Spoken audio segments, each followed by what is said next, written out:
Sebetulnya yang dicari Donald Bebek itu apa? Sampai jam 12 malam masuk ke kamar tidur Maduro, presiden Venezuela, yang lagi sedang tidur di samping istrinya dicomot oleh Donald. Sebenarnya Amerika cuman mencari satu, nyari minyak. Karena Amerika memang adidaya, betul. Amerika memang kaya, betul. Tapi Amerika nggak punya minyak, maka dia mesti ngambil Venezuela. Tapi minyak Venezuela ini juga nggak aman, maka dia perlu minyak yang aset paling besar di dunia. Di mana itu? Iran. Itu enaknya ceramah di Unsri ini, nyambung. Bagaimana saya bilang Iran? Dulu nama presidennya Reza Pahlavi, bisa diatur oleh Amerika, tapi kemudian datanglah pemimpin spiritual namanya Ayatollah Khomeini tahun 79 tahun 80, maka semua perusahaan Eropa, Amerika stop, nggak boleh masuk. Akhirnya dia diembargo selama 46 tahun.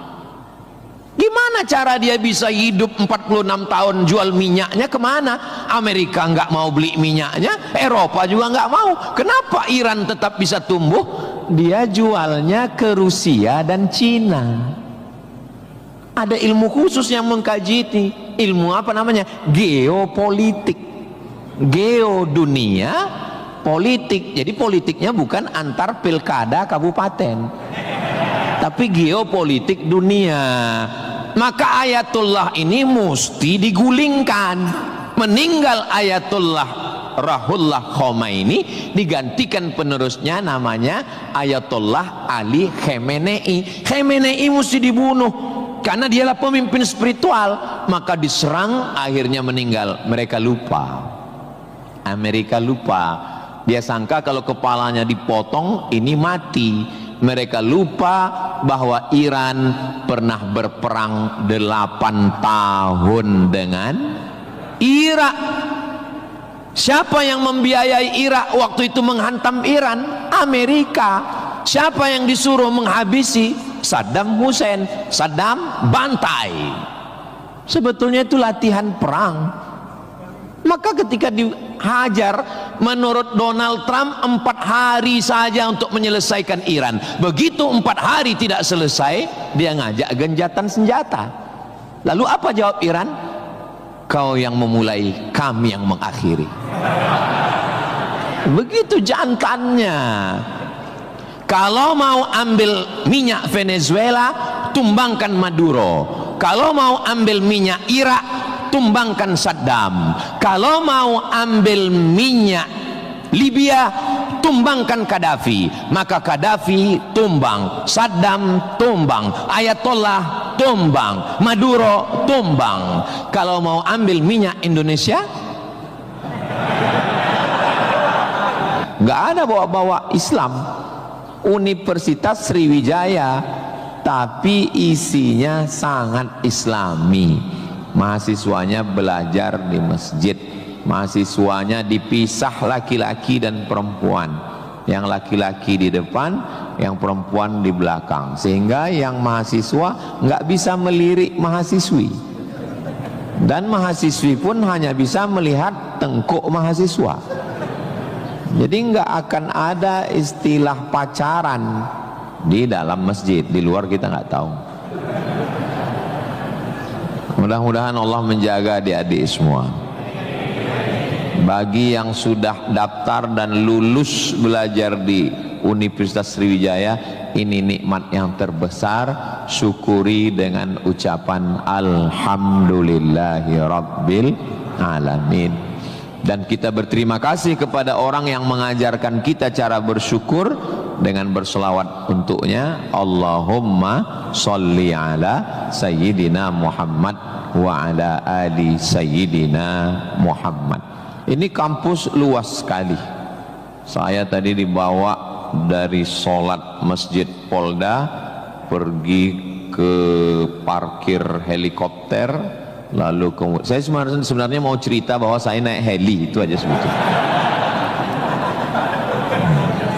Iya, kadang orang cerita mutar-mutar substansinya sulit dipahami.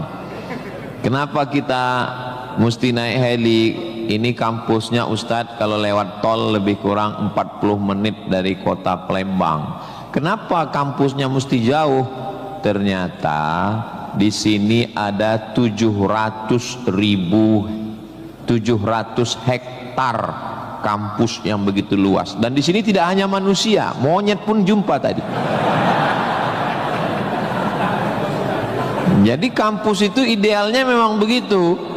Jangan sampai fakultas pertanian nggak pernah megang tanah, beternak ikan di atas kertas. Fakultas peternakan, fakultas perikanan, tapi nggak pernah megang ikan, hanya presentasi makalah. Begitu lulus kerja jadi teller di bank, nggak nyambung. Maka di sini praktek. Tadi saya diberitahu oleh Bapak Ketua HIPMI, Ustadz Somad, ini tempat praktek pertanian. Masya Allah, negara kita ini, kami dari atas tadi, gemah ripah loh jenawi, tongkat dan batu jadi tanaman, hijau untayan katulistiwa, tapi berasnya impor. Kenapa? Padahal tanah begitu luas. Menunggu sarjana-sarjana pertanian dari Universitas Sriwijaya. Begitu. Kenapa enggak kita tanam? Kalau kita tanam otomatis tanah kita berkah. Kalau sudah dia nanam padi, pasti dia malam berdoa sama Allah, tumbuhkan padiku, berkahkan rezekiku, turunkan hujannya. Kalau sudah ditanam, otomatis ekonomi bangkit, orang akan bekerja, otomatis padi tadi akan dibawa ke kilang padi untuk mengupas kulit padi jadi beras. Berasnya diperdagangkan, diniagakan di pasar-pasar hidup. Tapi tidak semua orang mau. Kenapa? Karena dengan import ada fee, ada uang masuk, ada kejahatan, membunuh petani, membunuh pedagang, akhirnya orang dininabobokan. Jadi solusinya apa? Solusinya semua mesti berangkat dari kampus. Kampus apa? Kampus Universitas Sriwijaya. Ustadz beberapa kali nih nyebut Universitas Sriwijaya, dia memang setiap 5 menit sekali disebut. Terus kalau orang belajar di Universitas Sriwijaya ini, Ustadz Somad dapat apa? Saya dapat amal jariah dari alumni-alumni yang membangun Indonesia menuju Indonesia Emas 2045 insya Allah. Universitas Sriwijaya bukan swasta, negeri. Orang berbondong-bondong nasional dari Sabang sampai Papua mau daftar ke sini. Yang sudah lulus, alhamdulillah.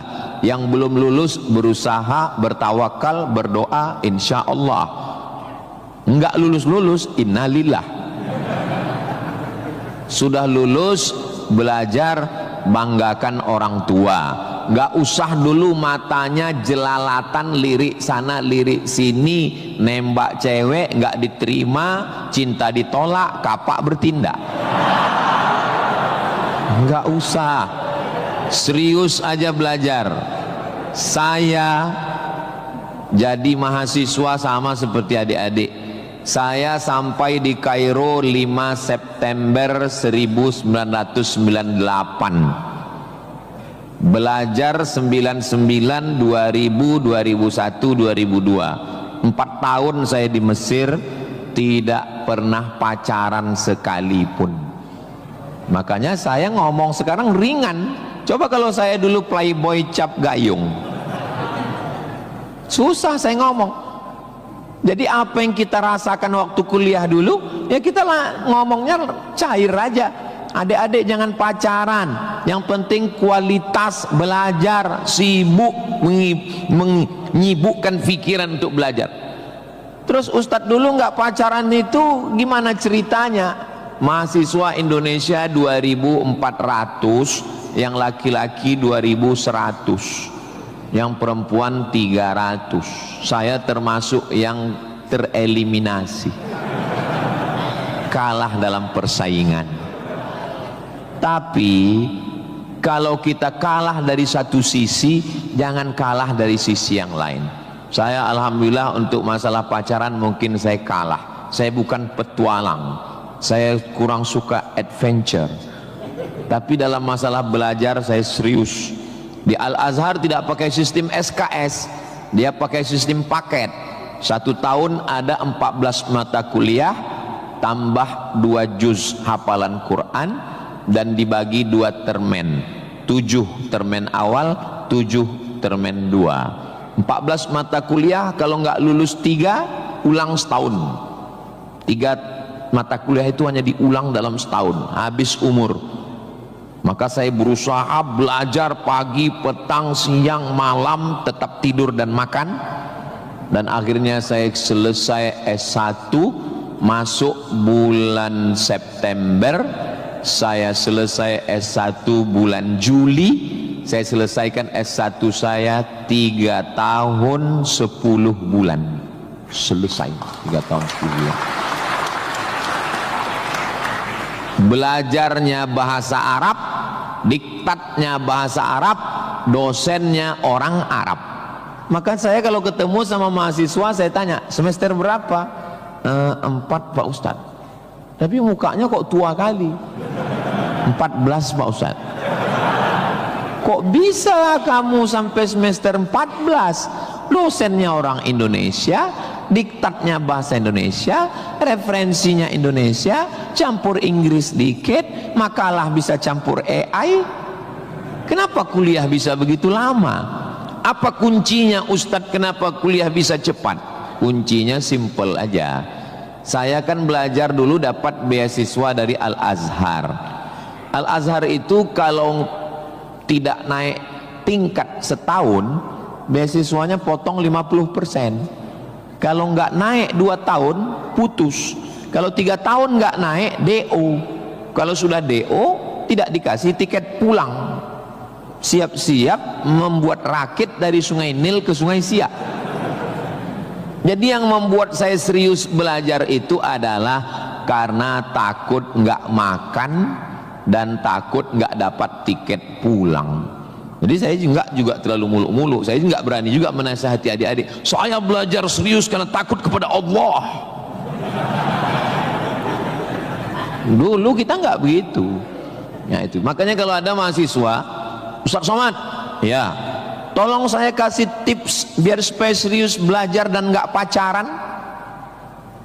Saya bilang, cewek itu mau sama kau karena kau berduit. Kalau kau nggak berduit, nggak ada cewek mau. Kalau ada juga cewek mau, kau nggak berduit, dia tetap mau. 2 kemungkinan. Pertama, memang kau bertuah. Yang kedua, cewek itu bodoh. Iya, kan bodoh itu. Udah jelas laki-laki nggak ada duit, mau juga dia. Pelet apa yang dia pakai? Dari semester 1 pacaran, semester 2 sampai KKN, bonceng sana, bonceng sini, pergi sana, pergi sini, pacaran 5 tahun, ditinggal pas lagi sayang-sayangnya. Mohon maaf, kalau ada mahasiswi yang mau pacaran sampai 5 tahun, itu sama seperti iklan roti, dibuka, dijilat, dicelupin, nggak dimakan-makan. Kira-kira yang rugi cewek apa cowok?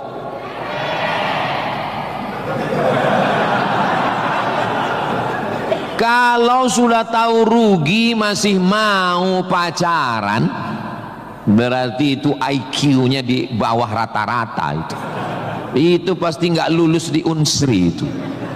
Di Universitas Sriwijaya ini orangnya cerdas secara intelektual dan cerdas secara spiritual dan cerdas secara emosional. Cinta, benci, marah, sayang, kecewa, bahagia, itu semuanya adalah emosional. bahwa kamu jatuh cinta. Kalau ada mahasiswa jatuh cinta sama mahasiswi, bersyukurlah, berarti kau nggak homo. Tapi ketika cintamu itu mengalahkan prestasi studi, ingat, orang tuamu bersusah-susah di kampung, kepala jadi kaki, kaki jadi kepala, dia bertani sawah di kampung. Pagi waktu dia mau pergi ke sawah, masih bisa dibedakan mana bapakmu, mana sapi. Begitu pulang sore, sama bentuknya. Tiba-tiba kamu di kampus menjadi foto model, menjadi, nggak usahlah diteruskan, menyakitkan hati. Kenapa ceramah Ustadz Somad ini kok menyinggung saya terus ya? Kunci mendengar ceramah Ustadz Somad itu satu, jangan tersinggung. Ada beberapa orang tersinggung, pulang, meninggal.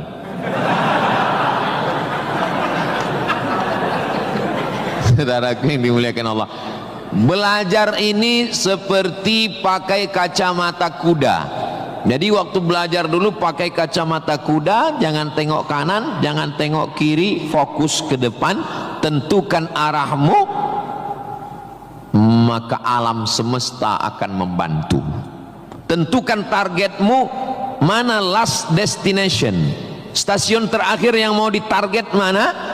Setelah itu langkah karena kakimu, karena kau bertuhan, serahkan pada Allah. Bismillahi tawakkaltu ala Allah, la haula wala quwata illa billah. Ustadz dulu cita-citanya apa? Cita-cita saya selesai S1, habis itu saya S2, habis itu saya S3. Setelah saya doktor, saya mau jadi dosen, dan setelah nanti dapat duit, saya mau membahagiakan orang tua. Cita-cita saya nggak banyak, nggak ada cita-cita saya dulu diundang memberikan kuliah umum ke Universitas Sriwijaya, naik helikopter, nggak ada sama sekali, nggak terpikir di kepala saya, nggak ada terlintas. Cita-cita saya simple, singkat aja.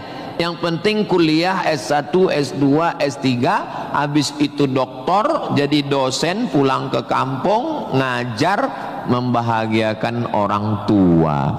Makanya waktu saya kuliah di Maroko, saya anak pertama, adik saya anak kedua. Kami cuman berdua, adik beradik, saudara kandung laki-laki dua-duanya. Kata adik saya mau nikah. Saya tunggu kamu pulang selesai S2 di Maroko atau gimana? Saya bilang kau nikah aja duluan, karena aku nggak jelas tanggalnya nih kapan. Pulang pun aku belum tentu nikah. Aku masih banyak cita-citaku. Aku masih selesai S2, aku mau S3, aku mau jadi dosen, aku dapat uang, bahagiakan. Kau kalau mau nikah, nikahlah duluan. Jangan terhalang karena aku. Alhamdulillah adik saya menikah duluan. Anaknya sekarang sudah gadis, anak perempuan pertama, dan sekarang sudah belajar di Al-Azhar Kairo Mesir. Jadi kita bagi-bagi, kau bahagiakan dengan ibu punya cucu, dan aku membahagiakan dengan kuliahku. Nah, jadi kalau kita mau kuliah, jangan juga kita halangi adik-adik kita yang mau nikah. Nah, jangan sampai kita mau S2, S3, S teler, S cendol, S doger, S Bandung, sampai yang di bawah-bawah ini terhalang, terkendala. Nah, tapi insya Allah adik-adik semua sesuai dengan apa spesialisasi kita. Jangan belajar di tempat yang kita nggak minat, nggak suka, akhirnya kita menderita. Kita udah nggak suka bidang ini, tapi karena terpaksa akhirnya menderita, stres, depresi, mati. Apa yang suka? Ini Pak Ustadz, anak saya ini dari kecil memang saya lihat kemana-mana bawa martil Pak Ustadz. Masuk fakultas hukum, jadi hakim konstitusi. Insya Allah. Nggak lulus Pak Ustadz, jadi tukang. Mohon maaf Pak Tukang, jangan tersinggung. Karena masjid ini selesai juga karena ada tukang. Anak saya ini kemana-mana bawa jarum suntik Pak Ustadz, fakultas kedokteran. Nggak lulus, pecandu narkoba. Nah, jadi kemana arah kita? Ustadz Somad dulu biasanya anak itu dari kecil sudah kelihatan itu bakatnya kemana. Saya tanya sama emak saya, aku mak dulu kecil kemana arahku? Kau dulu, kata emak saya, kalau kusuruh beli gula sama beli minyak ke warung, nggak pulang-pulang. Kenapa? Cerita sama orang di warung itu. Cerita. Kalau lagi keluar main, dulu itu kalau masuk kelas, jam istirahat itu dulu namanya keluar main. Bapak dulu gitu juga? Berarti udah tua. Anak sekarang nggak tahu, sebaya kita berarti, sama-sama 28 tahun. Masalah umur ini kan bukan masalah angka, tapi masalah rasa. Saya terus terang, kalau di tempat lain saya ceramah saya merasa tua, tapi di Unsri ini rasa semester 7 ini sekarang. Nah, itu maka saya memang minta itu kepada Ustadz Kemas Ali, tolong kalau saya datang ke Sumatera Selatan 5 unsur mesti tercapai. Saya ada ceramah di kantor, alhamdulillah tadi sudah di kantor polisi. Tolong bawa saya ceramah di tanah lapang, tablik akbar supaya semua masyarakat dapat. Yang ketiga ceramah di masjid supaya ada pengajian yang betul-betul ngaji, biasanya subuh.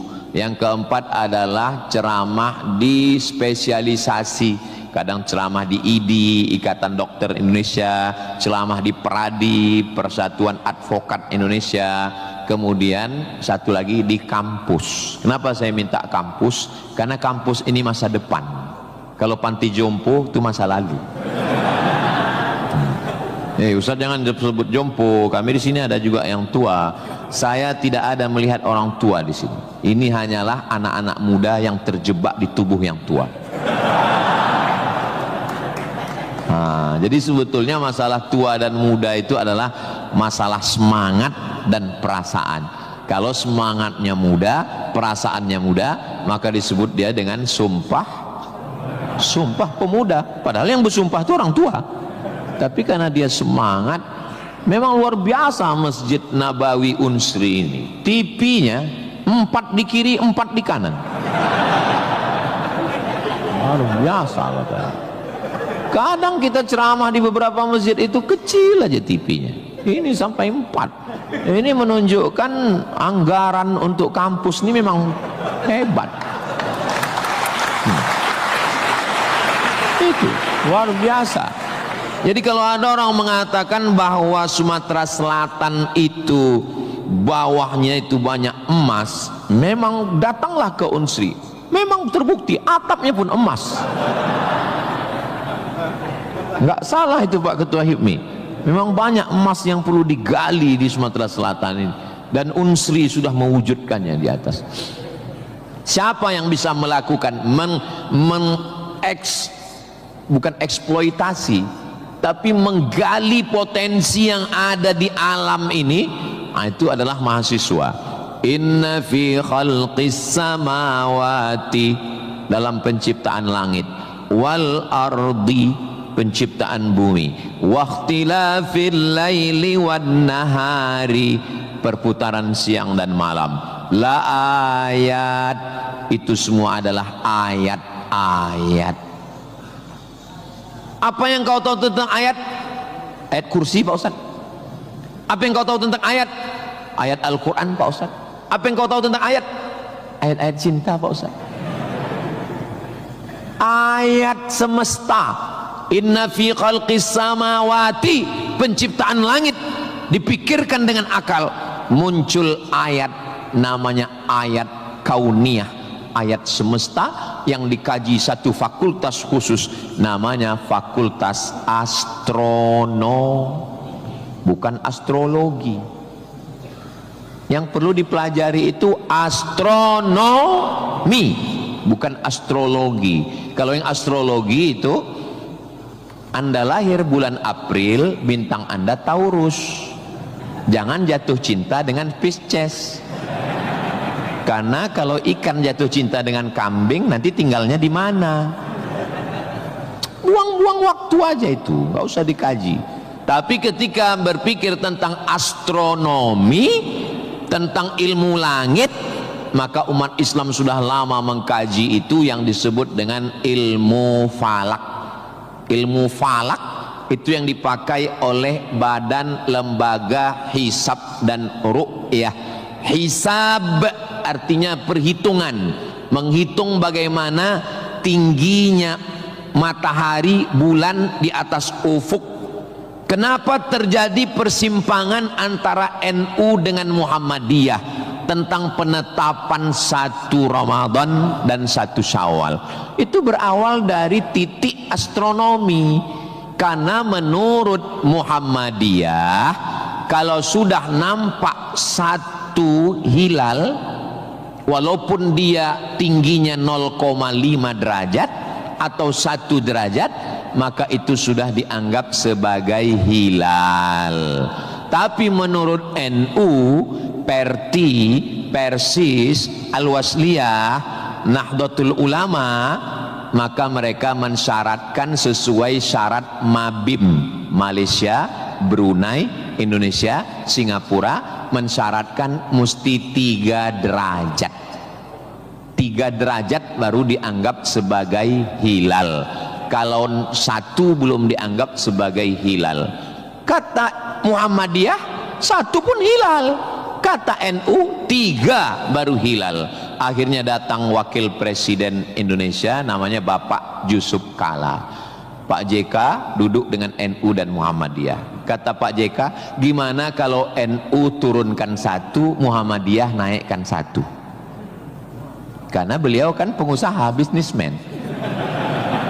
Biar supaya ketemu titik temu. Ya nggak ketemu, karena ini metodologinya berbeda. Akhirnya karena nggak ketemu, itulah terjadi 2 perbedaan. Maka umat Islam di Indonesia, dia saling menjaga perasaan masing-masing. Akhirnya masing-masing mengamalkan. Yang 1 dengan 1 derajatnya, dengan 0,2-nya, yang 1. Dan nanti akan terulang lagi pada tanggal 20. Pada tanggal 19 hari Kamis 19 Maret itu nanti satu Indonesia akan mengeluarkan teropong untuk melihat astronomi, apakah nampak anak bulan atau tidak. Di Riau itu teropongnya dibeli dulu harganya 50 juta. Sejak dibeli sampai sekarang nggak pernah nampak hilal. Ustaz kok tahu? Teman saya kebetulan salah satu yang bekerja di situ. Dia pernah posting gambar di teropong. Saya tanya, apa yang nampak? Dibilangnya gaji 13 katanya.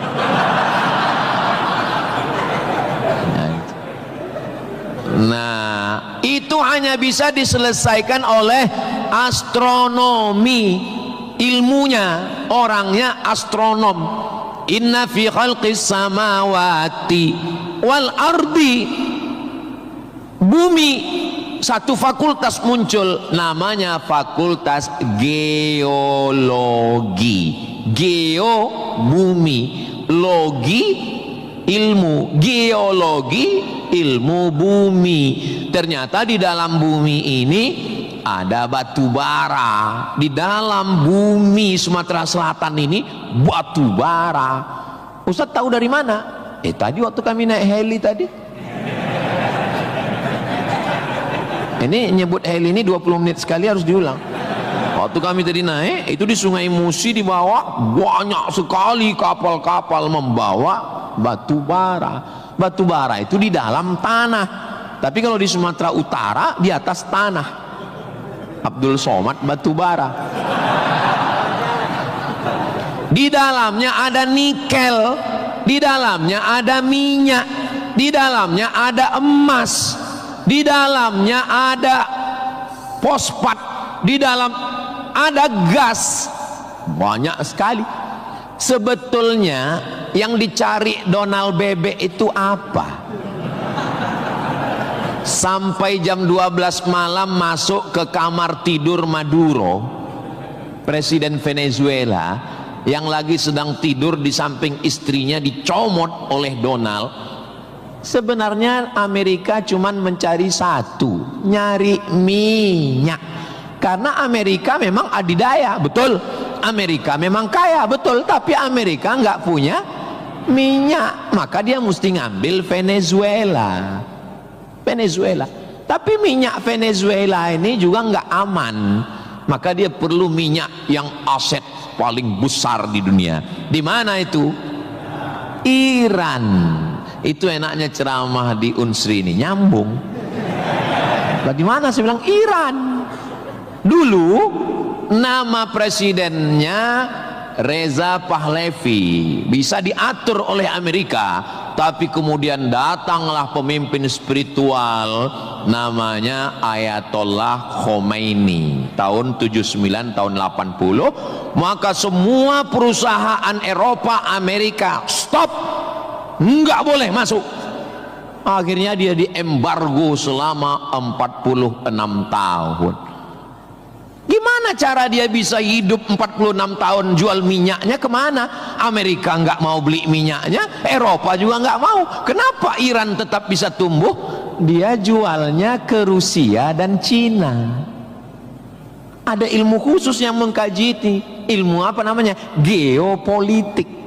Geo dunia, politik. Jadi politiknya bukan antar pilkada kabupaten, tapi geopolitik dunia. Maka Ayatullah ini mesti digulingkan. Meninggal Ayatullah Ruhollah Khomeini, digantikan penerusnya namanya Ayatollah Ali Khamenei. Khamenei mesti dibunuh karena dialah pemimpin spiritual. Maka diserang, akhirnya meninggal. Mereka lupa, Amerika lupa.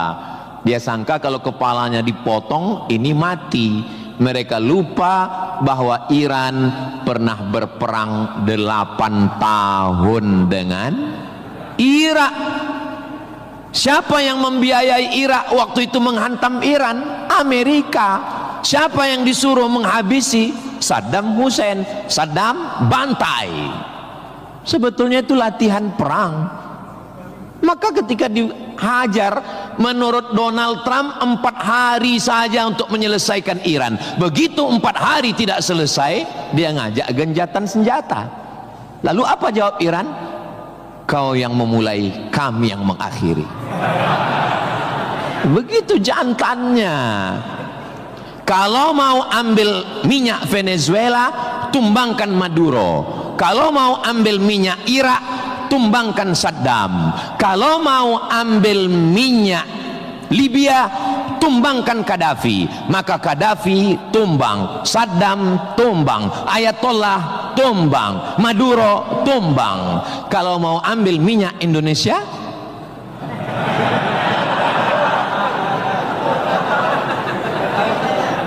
saudaraku yang dimuliakan Allah Subhanahu wa ta'ala, itulah hebatnya.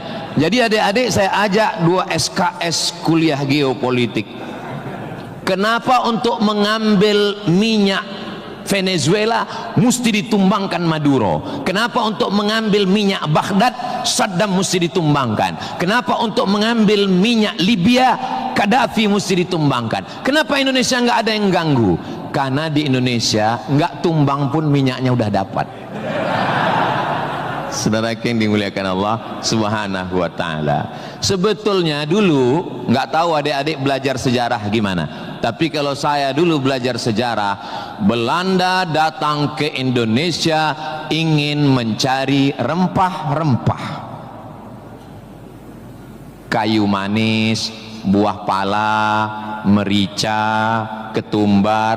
Kita pun waktu itu bingung, nanya sama guru SD, ya, Belanda kesini naik kapal kayu jauh-jauh dari Amsterdam, 3 bulan naik kapal cuman mau cari rempah. Iya katanya. Sekarang baru kita tahu, mereka bukan nyari rempah, nyari minyak, Ini udah di kapling-kaplingnya. Papua emas, Sulawesi nikel. Ada satu pulau namanya Pulau Emas, Swarna Dwipa. Swarna Dwipa artinya pulau emas, nama lain dari Sumatera. Dulu ketika Portugis, ada satu negara namanya Portugal, orangnya namanya Portugis. Portugis dengan Portugal itu sama, cuman beda nama negaranya Portugal, orangnya Portugis. Portugal itu bukan persatuan orang tua gatal. Mereka inilah yang datang untuk mengambil cengkeh ke Tidore dan Ternate, Sumatera, Kalimantan, Sulawesi. Antara Sulawesi dan Papua ada kerajaan kecil Tidore dan Ternate. Tanaman yang mereka cari adalah cengkeh, karena cengkeh hanya tumbuh di Tidore dan Ternate. Ketika mereka ambil bibit cengkeh mau ditanam di Eropa, musim dingin mati. Indonesia ini potensinya luar biasa. Tidak ada negara miskin, yang ada adalah negara salah kelola. Ustaz sedang bicara Indonesia? Tidak, negara kita kaya. Saya bicara tentang Konoha. Maka saya tidak pernah pesimis, saya selalu optimis. Makanya walaupun ini bulan puasa, lapar, tapi suara saya menggelegar kan? Karena saya di kampus Unsri, maka saya semangat. Tapi seandainya ceramah siang jam 2 habis khutbah Jumat ini bukan di Unsri, tidak begini isi ceramah saya. Paling saya, marilah kita banyak ingat mati. Ini bulan Ramadan, mari kita banyak-banyak beristighfar, kita mengejar Lailatul Qadar. Tapi saya sedang bicara tentang masa depan.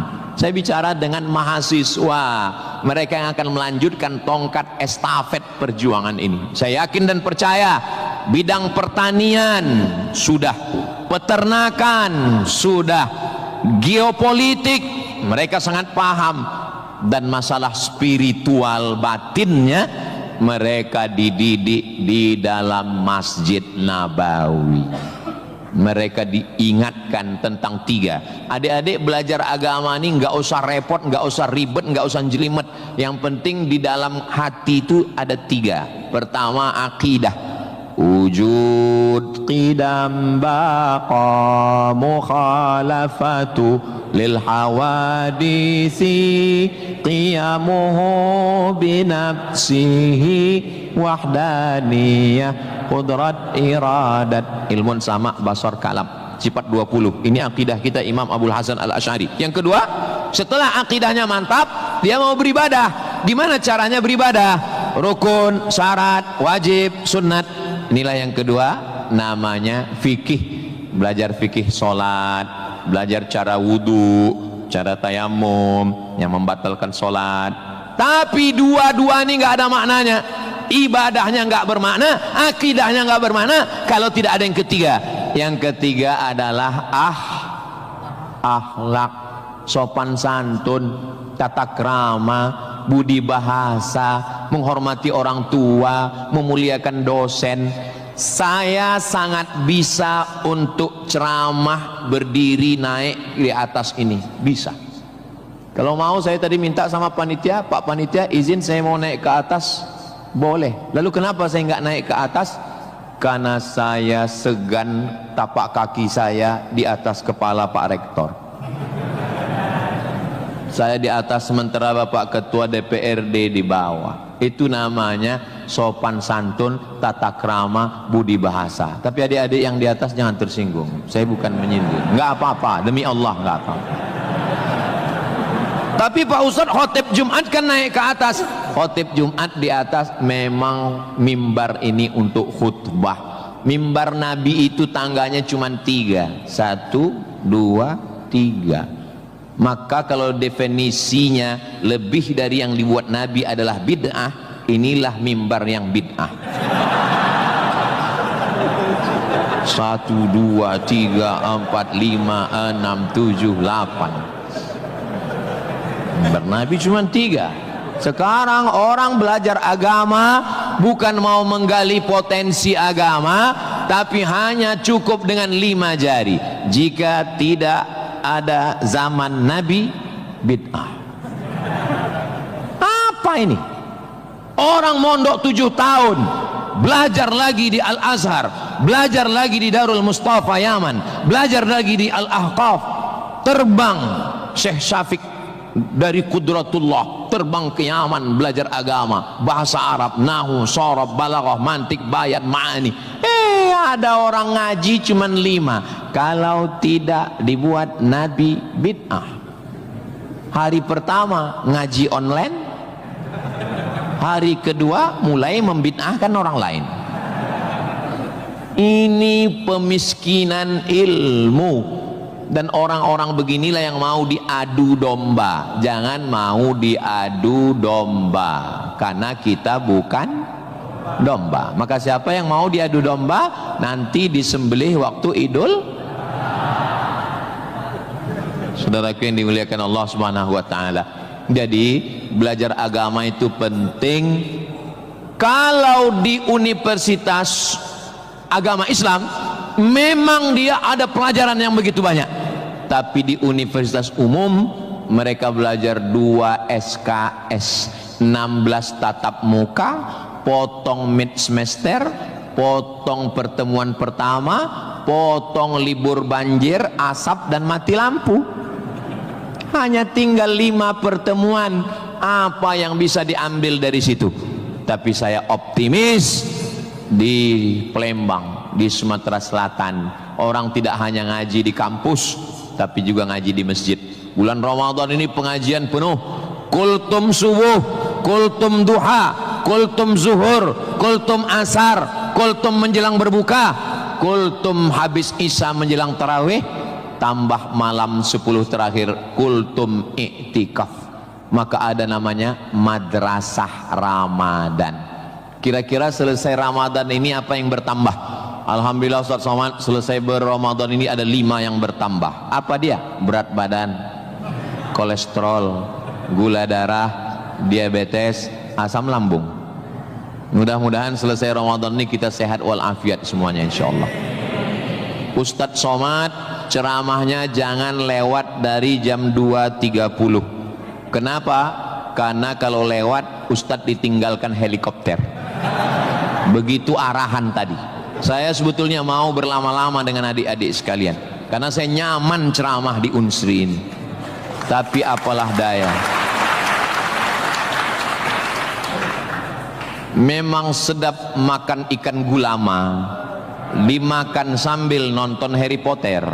Saya tidak bisa berlama-lama karena takut ditinggalkan helikopter. Itulah yang dapat saya sampaikan pada kesempatan yang baik dan mulia ini. Adapun tepuk tangan yang kurang semangat saya maklum karena lapar semuanya. Kepada Bapak Rektor dan